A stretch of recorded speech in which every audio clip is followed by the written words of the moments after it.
Project तो करो अभियान दे जाते प्रोजेक्ट तो गिरा गया भाई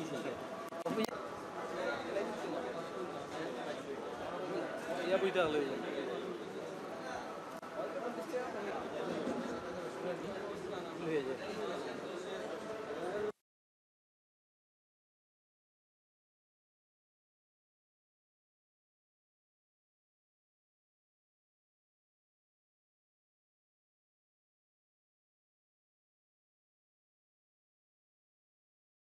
সড়ক পথের পাশাপাশি নদী পথেও ইদানিং এই চোরাচালানি পণ্যগুলো বহন করা হচ্ছে এবং গতকাল রাতে সেনাবাহিনীর সহায়তায় আমরা গোয়াইনঘাট এবং আমাদের ফতেহপুরের মাঝামাঝি একটা জায়গায় সারি নদীর পাশে একটা পরিত্যক্ত গোডাউন থেকে আমরা বেশ কিছু ভারতীয় চোরাচালানি পণ্য আটক করি।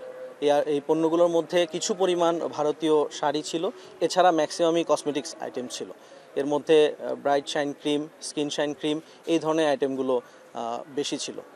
আমরা গোয়েন্দা তথ্যের ভিত্তিতে এই চোরাচালানি পণ্যগুলো কোন রুটে যাচ্ছে এগুলো ফলো করার চেষ্টা করি।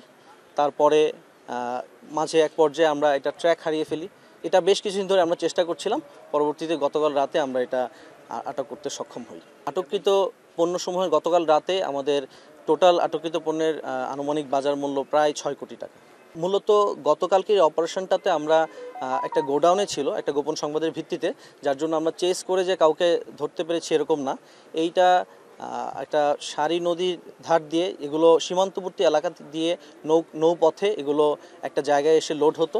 তো আমরা সেখানে এসে ট্র্যাক করতে পারি যে এখানে একটা আশেপাশে জনমানব শূন্য একটা জায়গায় একটা টিনের ঘরের মতো একটা গোডাউন ছিল, সেখানে গিয়ে আমরা এই মালামালগুলো আটক করি। যদি চোরাচালানের পরিমাণ আমরা চিন্তা করি, চোরাচালানি আপনি জানেন সীমান্তবর্তী এলাকায় বিশেষ করে এই সিলেট এলাকাটা অধিক চোরাচালান প্রবণ এলাকা।